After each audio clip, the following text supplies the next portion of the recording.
Polio ini adalah suatu keadaan di mana seorang anak terserang virus polio Iya.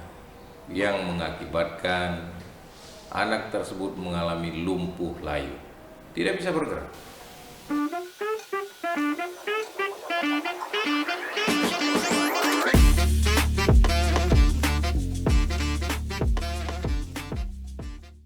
Amolongo, Nimau Timi, Saipa. Kembali lagi bersama dengan Salam Papua Podcast pada sore hari ini. Bersama kami sudah ada salah satu narasumber yang sudah tidak asing lagi di Kabupaten Mimika. Beliau adalah seorang ketua Ikatan Dokter Indonesia Kabupaten Mimika. Tidak sabar lagi kita segera menyapa beliau. Dia adalah Dr. Leonard Pardere. Selamat sore, dokter. Selamat sore. Apa kabar, Dok? Luar biasa. Luar biasa. Itu yang penting, sehat. Berarti apapun bisa kita kerjakan. Amin. Gitu ya. Ya, jadi ini Dok, ini kan sekarang lagi apa ya? Lagi viral lah gitu ya. Lagi viral karena ada kasus satu penyakit yaitu polio yang kembali terjadi apa ya? Kejadian luar biasa gitu. Ya, jadi kira-kira menurut IDI sendiri gitu ya, gimana menanggapi hal ini dan sebenarnya apa yang terjadi sehingga masih ditemukan kasus polio? Baik, terima kasih Pak Sianturi melalui salampapua.com ya. Siap. Terima kasih saya ucapkan telah mengundang saya untuk berbicara masalah polio ini. Ya. Polio ini adalah suatu keadaan di mana seorang anak terserang virus polio Iya. yang mengakibatkan anak tersebut mengalami lumpuh layu, tidak bisa bergerak. Iya, lumpuh layu ya. Iya, lumpuh layu. Berarti Jadi sama penyebabnya virus polio. Virus polio ya. Begitu. Itu biasanya pada usia berapa dia mulai kelihatan bahwa dia kena virus itu? Mulai ketika masuknya penyakit itu, virus itu menyerang, tentunya dia menyerang saraf-saraf. Saraf-saraf ya. Dalam beberapa ada masa inkubasi namanya, ada gejala-gejala dia sudah mulai tidak bisa berdiri, tidak bisa melakukan aktivitas. Inilah yang sudah disebut umumnya pada balita. Tidak normal lah ya berarti. Ya, tidak normal. Dan itu bisa sudah dilihat dari usia 0 tahun sampai beberapa tahun gitu ya. Iya. Sudah Virus terlihat ya. polio ini ya dia menyerang susunan saraf pusat Susunan saraf ya. sehingga orang tidak bisa bergerak. Iya. Nah, ini kan sesuai data yang sempat kita lihat ya bahwa di Papua sendiri kasus itu kemudian muncul lagi sekarang. Iya. Sehingga akhirnya pemerintah kemudian menggalakkan kembali yang namanya Pekan Imunisasi Nasional Polio di Papua, di Papua. Nah, sepengetahuan Ketua IDI sendiri, sudah berapa kasus yang terjadi sekarang? Dari data yang ada, yang saya baca, ada 3 kasus polio yang ada yang menyerang di Papua. Iya. 1 untuk di Kabupaten Mimika, Papua Tengah, 1 di Papua Pegunungan, 1 di Kokonau. Kokonau. Oh, berarti Timika sendiri ya. Iya. Itu yang data yang ada yang kami terima ya, yang saya baca. Oke. Dan sebenarnya dokter, apakah sebenarnya kapan sih dia harus terima imunisasi polio ini, kapan dia? Kemungkinan juga pasti ada imunisasi wajib lain yang diharuskan bagi seorang anak yang sudah lahir begitu. Imunisasi polio ini wajib ya. Wajib. Pada 0 sampai 1 bulan itu yang pertama. Diteteskan ada vaksin polio itu cuma tetes di mulut kok, 2 tetes saja. Ya, 0 sampai 1 bulan dan seterusnya ada 5 kali pemberian itu. 5 kali dengan Ya, ada dosis jarak tertentu. dengan dosis yang sama. Iya, 2 tetes saja. Iya. Nah, kalau misalnya ini nggak diberikan, kapan dia mulai terjadi gejala-gejala dari polio ini sendiri? Ya, ketika daya tahan tubuh anak itu melemah dan ada virus masuk melalui tadi ada cara masuknya itu adalah melalui makanan dan minuman ya. Minuman ya. Jadi makan dan minuman yang terkontaminasi virus polio tersebut kena ke anak, maka anak tersebut tidak mendapatkan vaksin yang lengkap. Iya. Maka kemungkinan anak tersebut bisa terkena ya. Iya. Bisa terkena. Medianya apa saja itu, Dok? Biasanya dari kotoran. Kotoran ya. Dari kotoran anak yang mengandung virus polio, dia mungkin buang air besar sembarangan ya. Ya. Kalau dia buang air besar mungkin di toilet atau terbuang di dalam septic tank, mungkin tidak masalah terfiksir ya. di situ saja. Iya. Tapi ini yang liar ya, sembarangan. Ya, mungkin dia ada anak yang buang air besar sembarangan, kemudian ada lalat yang hinggap di situ, atau sumber airnya, ada sumber air yang terkena virus polio, ada seorang anak yang tidak terimunisasi lengkap polio, ya bisa kena. Di saat itulah virus itu masuk gitu ya. Di situ dia. Tapi apakah semua anak yang tidak kena vaksin imunisasi polio ini apakah bisa kena juga, atau hanya orang yang katakanlah misalnya ada 10 anak nih gitu kan. Apakah di antara 10 ini kalau misalnya dia tidak imunisasi lengkap bisa terkena semua atau gimana? Ya selama dia tidak minum atau tidak makan sesuatu yang mengandung virus polio, ya tidak mungkin tidak kena. Ya. Tetapi kalau anak yang tidak lengkap imunisasinya, ketika ada kuman polio tersebut di cairan, di minuman tadi, atau di makanan, ya bisa kena. Bisa kena ya. Ya. Atau mungkin juga apakah daya tahan tubuh juga turut mempengaruhi? Ya pasti. Pasti ya. Ya, di samping daya tahan tubuh anak, tetap pengenalan tubuh ini kan pengenalan terhadap imunisasi itu kan pemberian bibit penyakit yang sudah dilemahkan. Ya, betul. Sehingga tubuh itu mengenal, oh saya pernah berlawanan dengan bibit penyakit ini, sehingga tubuh mengadakan imunisasi kebal, kebal terhadap penyakit tersebut, kebal terhadap polio. Jadi orang yang sudah lengkap masa imunisasinya sesuai dengan jadwal dari Kementerian Kesehatan, maka diharapkan timbul kekebalan terhadap virus polio kalau dia sudah lengkap. Demikian juga dengan vaksin-vaksin yang lain.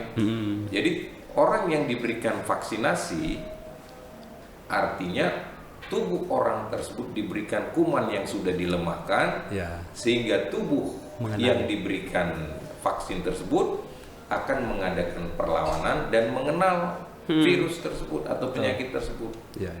Sehingga ketika polio itu datang, dia sudah nggak mempan ya, sudah baku pukul di dalam.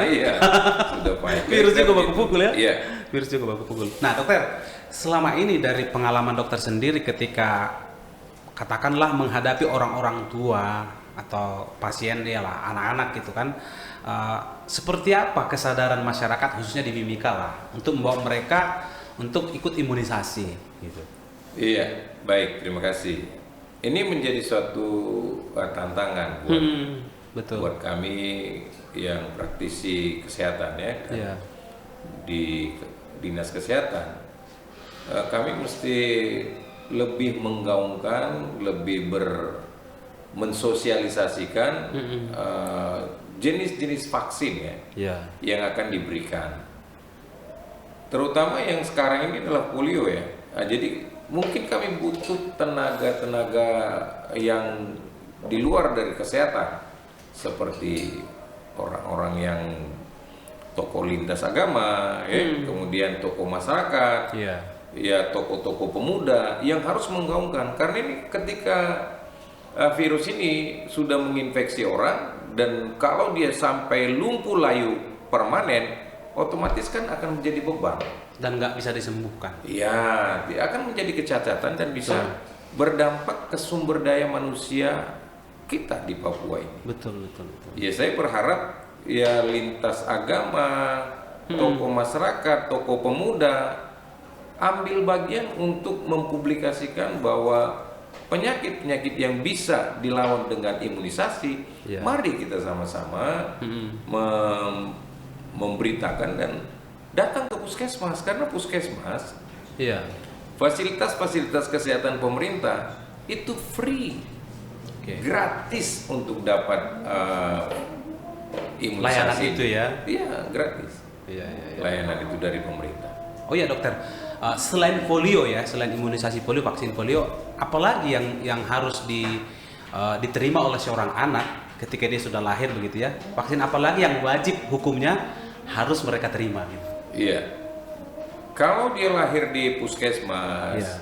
atau di rumah sakit, di mana rumah sakit ini bekerja sama dengan dinas kesehatan, mendapatkan HB0. HB0 itu untuk hepatitis. Hepatitis ya. Jadi bayi baru lahir sudah diberikan HB0 untuk mencegah hepatitis. Ya, diharapkan juga anak-anak kita ya di masa yang akan datang tidak terkena virus hepatitis. Hepatitis ini juga tidak baik. Menular juga kan? Oh, menular juga, begitu. Nah, jadi termasuk hepatitis, termasuk TB ya. TB juga ya. BCG, pemberian imunisasi BCG 0 sampai 1 bulan itu juga untuk mencegah TBC. Ya, jadi ada beberapa jenis vaksin yang sudah disiapkan oleh pemerintah untuk mempersiapkan kualitas sumber daya manusia yang disiapkan untuk mencegah penyakit ini. Penyakit ini ya. Iya, jadi diharapkan kepada masyarakat nggak usah takut. Apa yang ditakutkan untuk apakah ada nanti 6666 atau 777 apa begitu Apa atau gitu ya? menjadi ditandai bahwa satu waktu kita menjadi apa? Tidak. Ya. Dari Dinas Kesehatan, dari Kementerian Kesehatan dan dari WHO sendiri bertanggung jawab untuk hal itu. Dalam mencegah. Iya. Mencegah ini orang tersebut mengalami TBC misalkan, mencegah mengalami hepatitis, mencegah mengalami difteri, mencegah mengalami pertusis misalkan untuk batuk. Iya dokter. Jadi selama ini kan pasti ada saja kelompok masyarakat yang tidak memahami ini sebagai sesuatu yang harus dilakukan dan wajib bagi anak. Gitu. Pernah nggak ditemui orang yang sama sekali enggak mau gitu, pokoknya enggak itu melanggar norma apa gitu atau adat atau apa, pernah nggak dok? Iya, ini memang satu dilema juga kepada kelompok tertentu yang memiliki akidah tidak boleh diberikan karena ada sesuatu yang menurut mereka ya tidak boleh masuk ke dalam tubuh mereka. Ya secara hukum ini kan kita belum bisa memaksakan ya. Betul. Karena kita bukan negara komunis. Kalau kita negara komunis, kaum suka tidak suka wajib. Tetapi kita ini kan negara Republik Indonesia.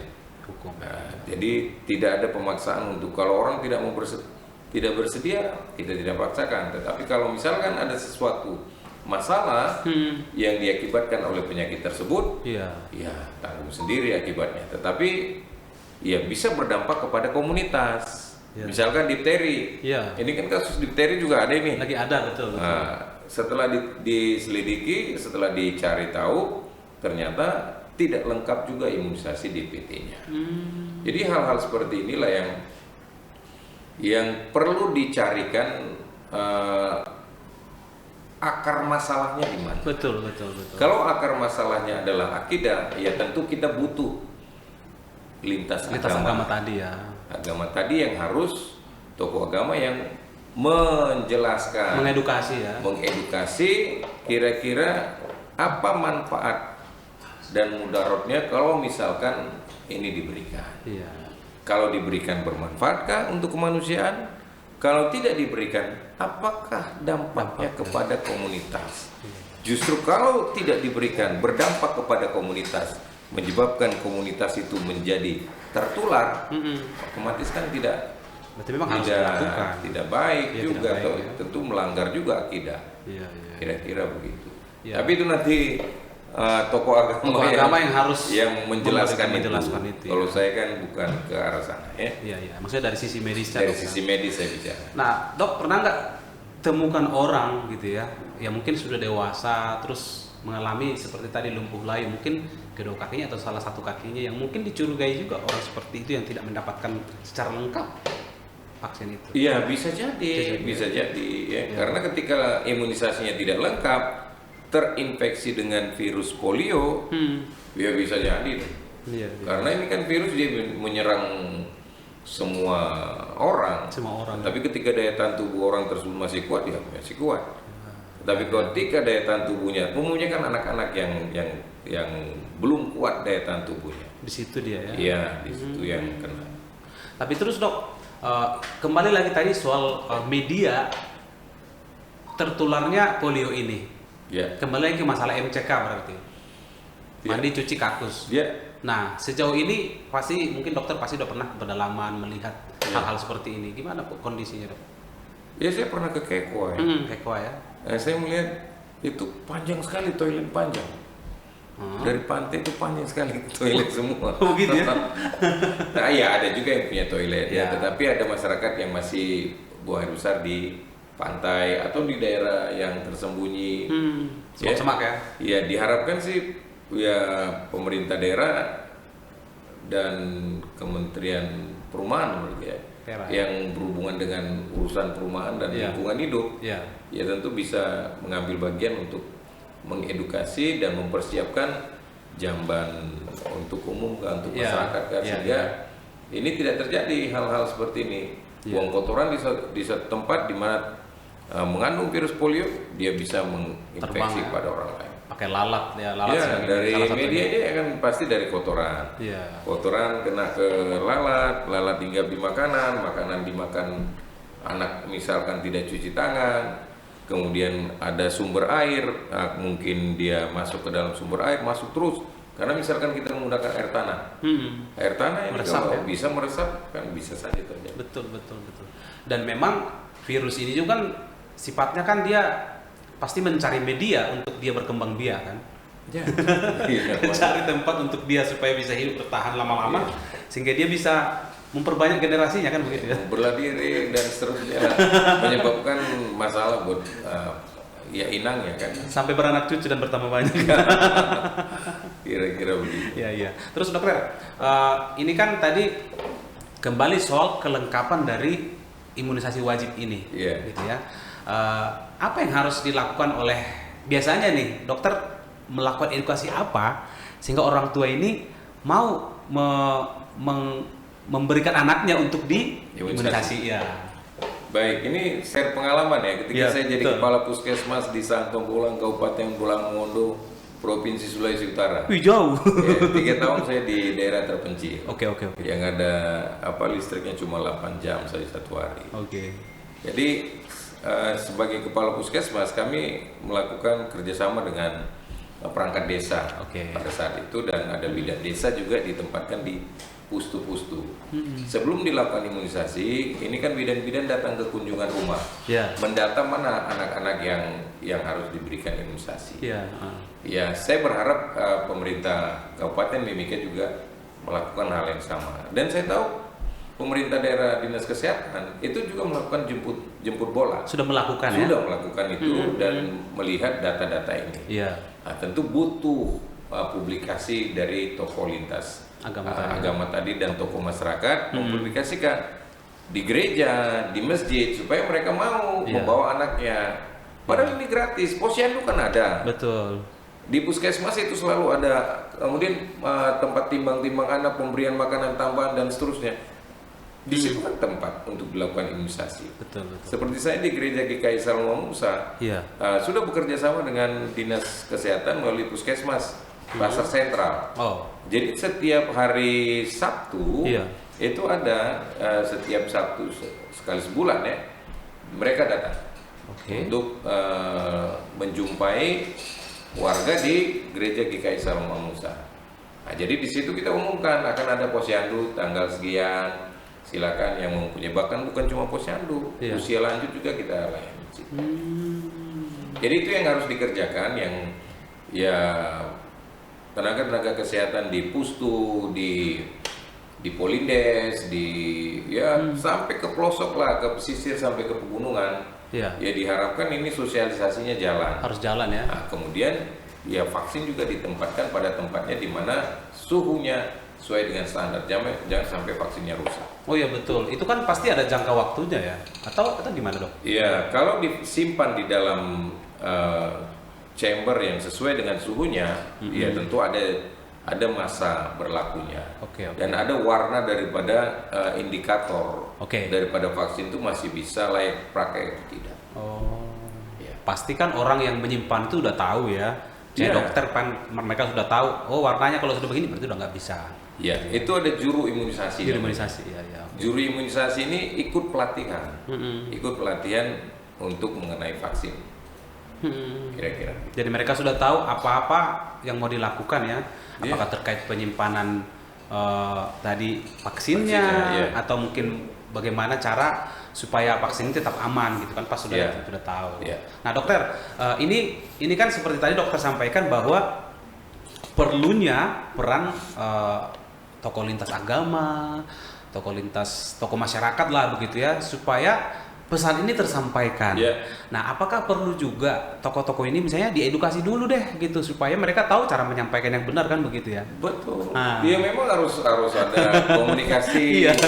edukasi dan informasi kepada ya tokoh masyarakat dan tokoh agama tadi. Iya. Kalau tidak mereka tahu dari mana? Iya tuh. Betul, Jadi kan tidak bisa atau baca, mereka minimal baca lah ya dari literatur. Sekarang ini kan Mbah Google kan banyak informasi. Serba canggih sekarang. Aduh, apa sih yang yang nggak ada? benar. Iya.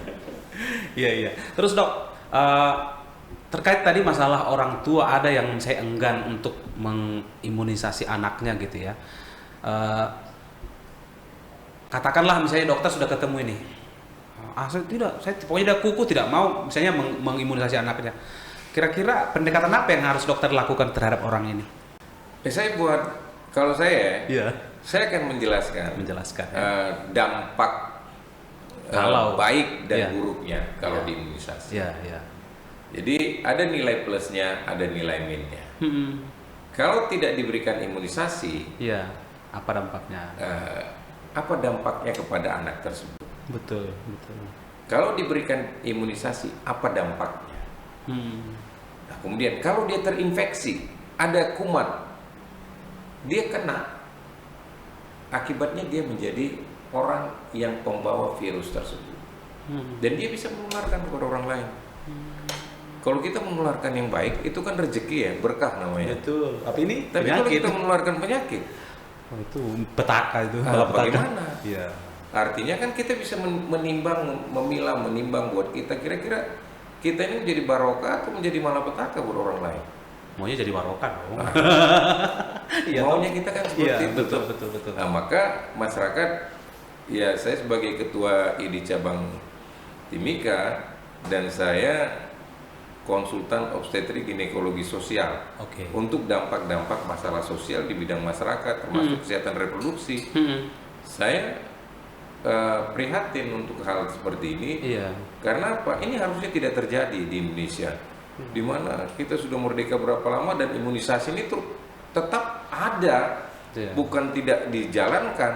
Iya. Nah, cuma kita mungkin ada yang mungkin sudah hilang penyakitnya. Padahal tetap ada penyakit ya. itu. Ya, ini yang kita harus siasati, dan nanti ya saya harap dinas kesehatan akan lebih jemput bola, Lebih giat lagi ya. lebih giat lagi untuk ya, saya tahu sudah giat, tapi mungkin Masih teman-teman perlu di lapangan ya. di lapangan yang harus lebih ya jemput bola. Iya. Kalau saya dulu imunisasi, saya bawa motor TRS itu di puskesmas. Begitu Ya, ya. saya itu tetesin 2 tetes dan catat semua nama mereka. Tua begitu. Iya. Sampai cari tuh anak-anak itu di mana. Sampai semasif itu ya Dulu dilakukan pada dulu saat ya. zaman saya. Ya. Dan memang Kira-kira. sekarang juga harus dilakukan juga kan? Ya, harapan saya begitu supaya ya tercapai target. Ya. Nah, jadi sebelum dilakukan tentu dilakukan sosialisasi kepada masyarakat sehingga tidak ada terjadi penolakan. Betul. Kalau terjadi penolakan kan rugi kita. Berarti memang perlunya ada edukasi sebelum melakukan tindakan itu, dok ya. Sosialisasi, Nggak main hantam dan gitu. nggak main hantam kromo gitu. Kadang-kadang kalau kita main hantam kromo gitu ada yang tidak suka kan. Iya. Ya, ini apa? Kan tidak semua orang tahu. Iya. Nah, jadi butuh sosialisasinya di mana? Ya mungkin di tempat ibadah ya. Iya. Salah satu tempat ibadah. Iya. Kemudian udah bila perlu seperti zaman Covid itu, kita main di toa-toa. Betul. Pakai toa ke sana kemari, ada kerjasama dengan kepolisian untuk memberitakan hal seperti ini. Karena ini kan kita anggap sudah menjadi KLB ya, kejadian luar biasa. Ya, harusnya sama-sama kita bekerja melawan penyakit polio ini, ya seperti COVID lah. COVID kenapa berhasil? Ya, karena semua kerjasama. Iya. pakai masker Nah, semua. pakai masker semua. Iya. Jaga jarak. Vaksin. Vaksin semua. Kira-kira begitu. Iya. Jadi segitu berbahayanya ya polio ini ternyata. Iya, kalau dia sampai menyebabkan lumpuh layu ke saluran pernapasan, ya tentu orangnya pergi. Iya. Begitu. Kalau sudah sampai terserang saya, kalau cuma sampai serang cuma kaki tangan saja ya mungkin. Tapi kan jadi ketergantungan juga kan sama orang lain. Nggak Ya, bisa jalan. jadi beban kan kepada ya, benar. orang yang di sekitarnya, Orang tuanya, keluarganya ya. bahkan beban kepada pemerintah. Iya. Karena Kira-kira begitu. pasti dia tidak akan bisa beraktivitas dengan normal. Ya, jadi beban kan untuk kehidupan dia di masa yang akan datang. Saking ngeri juga ya. Iya, dampaknya begitu. Iya, makanya orang tua vaksin tuh polio tuh. Iya. Jangan malas-malas begitu. Tidak usah banyak tanya. Iya toh? Bagaimana, Dok? Iya, tetap harus tanya, harus tahu lah, jangan sampai tidak tahu. Minimal dia dapat informasi dari yang dia percaya, misalkan dari dinas kesehatan, Kementerian Kesehatan, supaya tidak salah. Atau datangi aja ke rumah sakit atau puskesmas, ya boleh bertanya toh. Atau tanya ke saya juga boleh. Iya, ada Dokter Leo. Dokter Leo. Ada di Rumah Sakit Herlina. Nomor telepon saya. Nomor telepon juga ada katanya. Mau di-share kan? Ya, saking pentingnya ya toh ini vaksin bukan hanya polio loh. Termasuk juga vaksin lain tadi ada BCG, ada untuk hepatitis, semua ada gitu. Tinggal Bapak Ibu datang ke layanan-layanan masyarakat, layanan kesehatan, puskesmas, posyandu dan sebagainya. Jadi tidak ada yang sulit ya toh dokter? Tidak ada yang sulit. Kenapa dibikin sulit? Ya itu. Kenapa ya? Kira-kira begitu. Iya. Terus Dok, ini terkait nih ID ya. Sedikit soal ID gitu ya. Kira-kira sekarang ini di Mimika ada berapa dokter sih yang sudah terdaftar di ID? Ini saya lihat direktori ID dulu ya. Iya. Yang saya tahu 300 ini saya baru dapat nih. Sudah ada ya. Di direktori online katanya ada 318. Banyak ya. Nah, ini ada dikurangi 14 orang yang sudah mutasi keluar. Oke. Ada 7 orang yang tidak ada kabar. Tidak ada kabar ini artinya dia tetap anggota ID, tapi dia tidak ada di Timika. Menghilang gitu. Iya, mungkin dia di tempat-tempat lain tidak ada komunikasi. Tidak ada komunikasi, atau mungkin dia keluar negeri, kita juga tidak tahu tuh. Kemudian jadi jumlahnya semua itu ada 297 orang. Begitu. Dokter spesialisnya berapa tuh? 49 dokter spesialis. Kurang atau lebih? Nah, ini ada 3 ada spesialis kita yang sementara ambil konsultan. Oke. Dokter Lexmana, Dokter Toban, Dokter Kadek. Nah, ini mereka ambil konsultannya. Dan ada 249 dokter umum. Banyak ya? Nggak tahu. Ya dokter lah yang ngomong itu banyak atau sedikit. Nggak tahu kita. Kalau berdasarkan jumlah penduduk itu banyak nggak dokternya? Berdasarkan apa tadi? Berdasarkan kebutuhan jumlah penduduk. Berdasarkan kebutuhan jumlah penduduk dengan jumlah penduduk kita cuma 300.000 sampai kan? Sekitar 300.000. Sekitar 300.000. Ya, kurang lebih. Oh cukup lah. Cukup ya? Atau lebih dari cukup? Berapa sih perbandingannya? Perbandingannya satu dokter itu ya mungkin 1.000. 1.000 ya? Kita ada 240. Berlebih malah? Berlebih. Kenapa? Di sini banyak gula. Ada kan? 300. Iya, lebih. Dokter spesialis kan bisa mencakup lebih banyak lagi kan. Iya, ini kan dokter ini kan harusnya menyebar ya. Ya. Ini kan Mimika secara geografis itu kan ada di gunung, ada di pantai. Mungkin kalau di pantai katakanlah lebih mudah mungkin ya. Bukan lebih mudah juga sih, maksudnya dari sisi karena kan ada beberapa faktor yang harus terpenuhi. Apa saja mungkin dokter yang harus dipenuhi supaya dokter ini nyaman gitu. Dulu saya sudah pernah bercerita kepada Pak Kepala Dinas Pak Alfredo ya, kesehatan ya, kesehatan, bahwa saya berharap semua puskesmas yang ada di Timika itu diisi oleh di dokter. Kabupaten Mimika, maksud saya, bukan cuma di dalam Timika. Mau di pesisir, mau di pegunungan, ini sebaiknya sudah diisi. Nah, tentu ada syarat-syarat supaya dokter itu long stay di situ, artinya bisa betah. Betul. Satu, salary tentunya harus ya Pastilah. Biaya mahal atau biaya sekolah toh? Betul. Ya tentunya Mahal ya dok? Nggak tahu saya. Nanti bisa cerita itu dok. mahal. Salary ya, Iya, pertama salary. Iya, tentunya salary yang sesuai Profesi. dengan profesinya ya. Oke. Kemudian yang kedua, infrastruktur. Betul. Infrastruktur ini ya artinya untuk rumah dia, perumahan di tempat dia itu. Kemudian tempat dia melayani, ya tentunya harus ada. Dia datang di situ tapi tidak ada Listrik. alat-alat, tidak ada listrik. Nah, dia mau bikin apa gitu kan? Kemudian yang berikutnya adalah jaminan keamanan. Betul, setuju sekali dok. Jaminan keamanan ketika terjadi keamanan bisa terjamin, maka orang bisa betah di sana. Orang nggak akan mikir lain gitu. Oh, iya, nggak ada mikir lain. Dan yang berikutnya adalah jaminan dia kelanjutan sekolah atau kelanjutan mau jadi pegawai negeri kah atau tidak kan? Iya. Nah, jadi itu kan pilihan. Jadi ketika 4 ini terpenuhi, saya yakin orang itu betah kok. Urusan media misalkan ada ya telekomunikasi, misalkan ada internet atau apa ya, itu lebih artinya nilai lebih. Iya. Kalau bisa dapat yang seperti itu luar biasa. Zaman saya tidak ada internet, Gelap. listrik cuma 8 jam sehari. Habis itu gelap. Habis itu gelap. Buset. Begitu zaman saya. Tapi sekarang kan zaman luar biasa. Iya. Sudah Iya, sama. harusnya sudah tidak seperti itu lagi. Iya. Sepertinya ya. Jadi harapan saya untuk yang berikutnya ini, ya semua puskesmas itu sudah terisi. Iya. Artinya masyarakat dekat dengan pelayanan dokter. Bahwa di puskesmas itu mereka tahu dokter ada. Iya. Begitu. Walaupun misalkan dokternya bergantian. Seandainya dokternya itu di pesisir misalkan, di Putuai Buru. Iya. Kan jauh ya. Iya. Tiap 3 bulan misalkan atau tiap 2 bulan sebelum datang dokter yang pengganti yang baru, ini sudah datang. Mereka harus siap nunggu di sini, jangan sampai kosong. Betul. Kekosongan dokter di sana.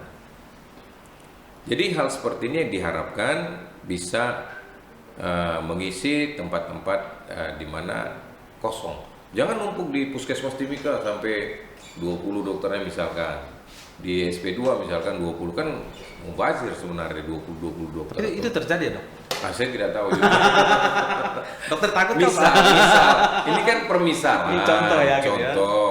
Saya kan berharap itu dokter itu yang ada 240-an tadi bisa disebar. Betul. Puskesmas kita berapa? Berapa puskesmas di Timika?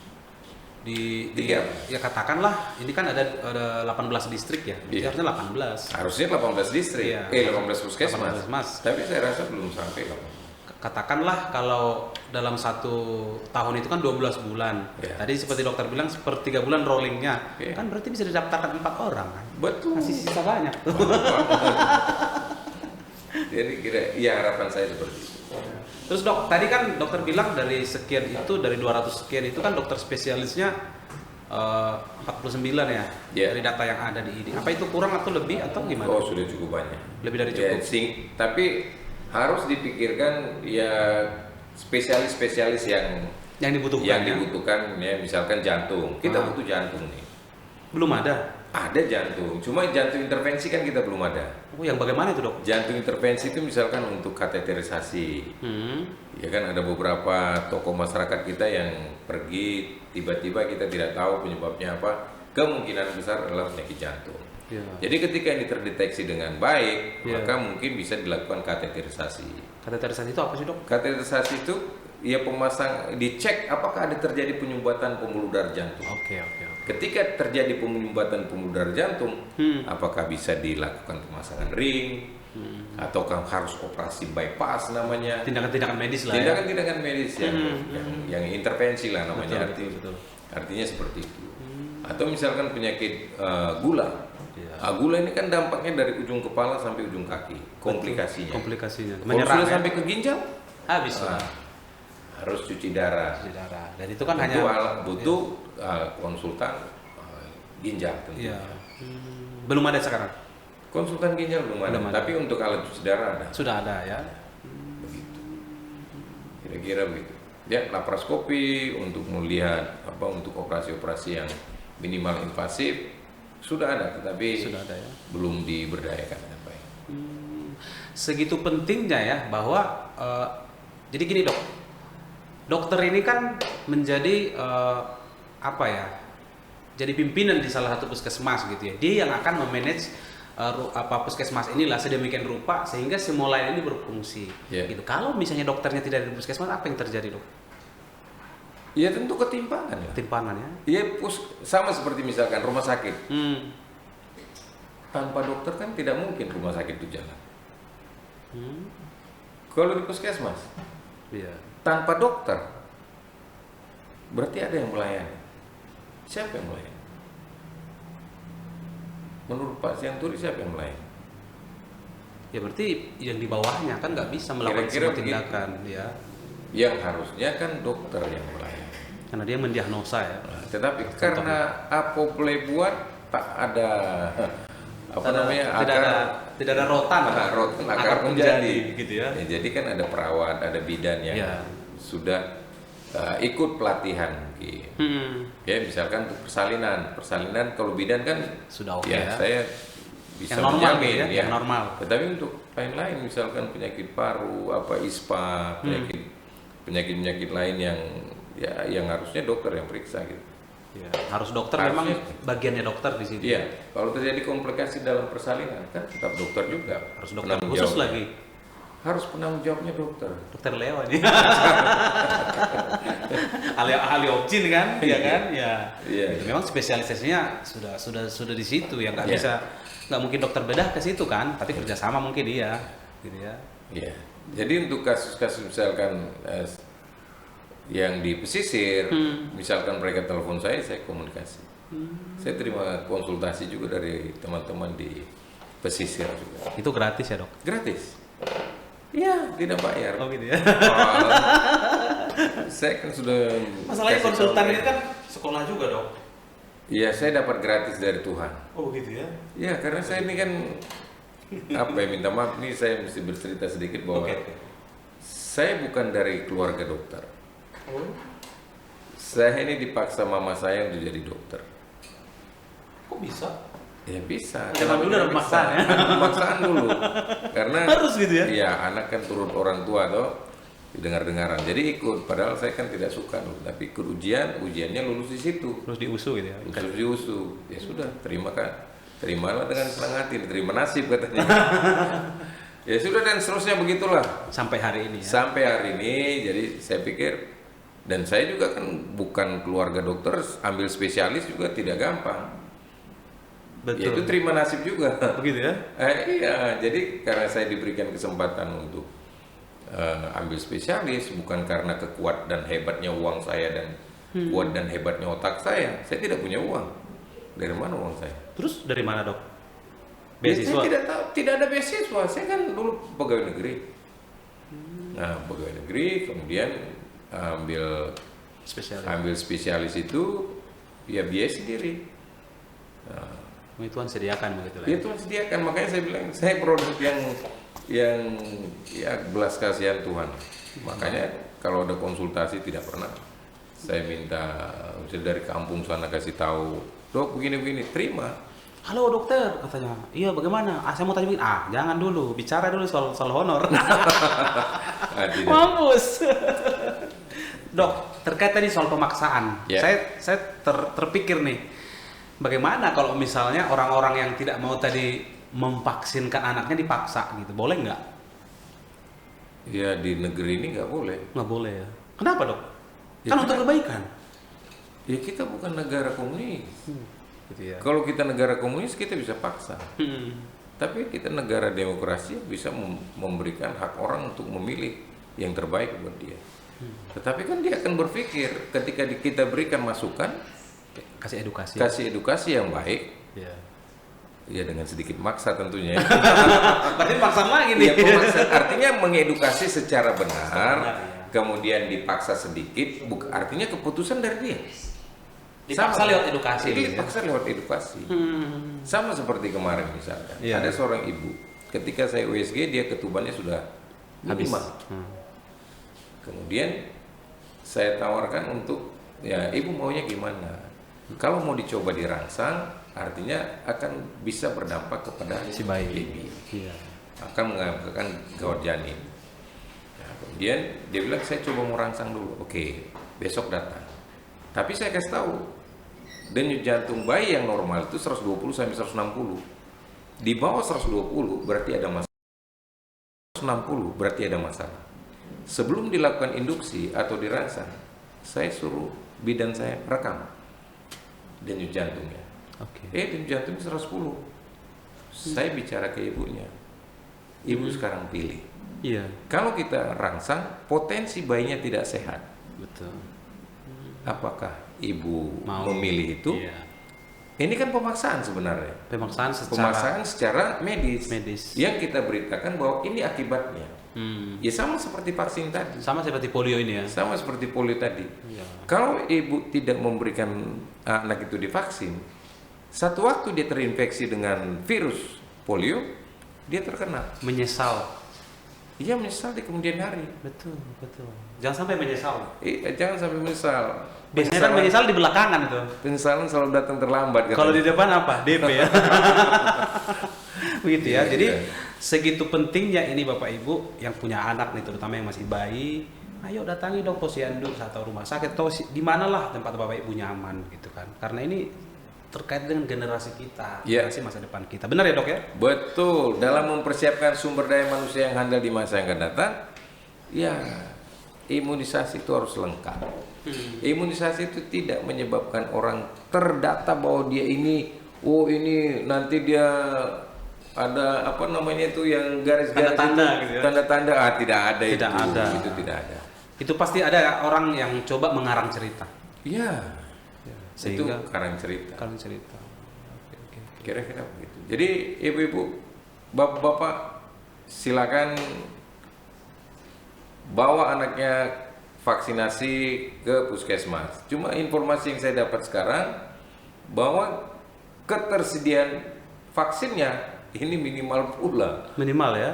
Ini jadi masalah. Waduh. Ketersediaan vaksin ini. Nanti kita koordinasikan dengan Dinas Kesehatan, pemerintah untuk ketersediaan vaksin ini bagaimana. Jadi kalau tersedia vaksinnya, ya tentunya ya semua anak-anak yang membutuhkan target ini kan ada target siapa yang mau target anak di bawah 7 tahun atau sama dengan 7 tahun belum 8 tahun lah, kita targetkan untuk diberikan vaksin polio cuma 2 tetes kok. Tidak pahit ya? Tidak ada rasanya. Atau rasa jeruk? Tidak ada rasa jeruk. Ya? Tidak ada rasa, cuma dia ya memang seperti itu. Karena kalau nggak salah waktu itu Dinkes merilis bahwa jumlah mereka itu kalau salah 52.000 targetnya kalau nggak salah, ingat saya ya. Jadi jumlah anak di bawah 8 tahun kok. Ya sekitar segitu. Jadi ya harapannya situ. Sehingga anak-anak kita terbebas dari virus polio. Kasihan anak-anak kita nanti. Begitu. Mungkin satu pernyataan penutup dokter. Himbauan ulang sekali lagi. Iya, jadi di dalam hidup ini selalu ada pilihan. Kalau bagi saya, pilihan itu adalah untuk menjadi berkah, jadi barokah buat masyarakat. Ketika kita memilih untuk ikut vaksinasi, artinya bahwa kita menjadi barokah, buat berkah buat kepada sesama kita. Karena ketika anak kita divaksin, otomatis dia menjadi kebal terhadap virus polio. Apabila ada virus polio, anak kita terinfeksi, tidak mungkin kena. Tetapi untuk orang yang tidak komplit atau tidak mengikuti vaksinasi polio ini nanti, kemungkinan dia akan dapat. Dan dia ini menjadi sumber penularan. Sekali lagi, anak yang terkena virus polio menjadi sumber penularan kepada orang lain. Jadi kepada masyarakat, kepada tokoh agama, tokoh masyarakat, tokoh pemuda, tolong ini disosialisasikan sehingga kita mempersiapkan kualitas sumber daya manusia Papua di masa yang akan datang. Kira-kira begitu, Pak. Oke. Kita tadi sudah panjang lebar membahas tentang polio. Kalau Bapak Ibu masih ragu, stop, sudah ragu-ragu. Ini bukan saatnya ragu, tapi lakukanlah bagianmu. Dokter-dokter lakukan bagiannya. Pasti pemerintah sudah melakukan bagiannya. Ayo kita sebagai masyarakat melakukan bagian kita. Ini demi generasi bangsa kita. Demi generasi orang Papua yang ada di bumi Papua ini. Oke? Jadi Sekian dulu perbincangan kita dengan Ketua IDI, Dr. Leo. Terima kasih dokter sudah Terima kasih. hadir. Jangan bosan-bosan, nanti kita undang lagi. Oh siap. Ya. Anytime pokoknya. Anytime ya. Jadi saya tutup dengan begini. Burung Nuri, burung cendrawasih. Cakep. Sekian dan terima kasih. Salam Papua. God Tolong di bless you. komen, share, and follow. Tuhan berkati Good. kita semua.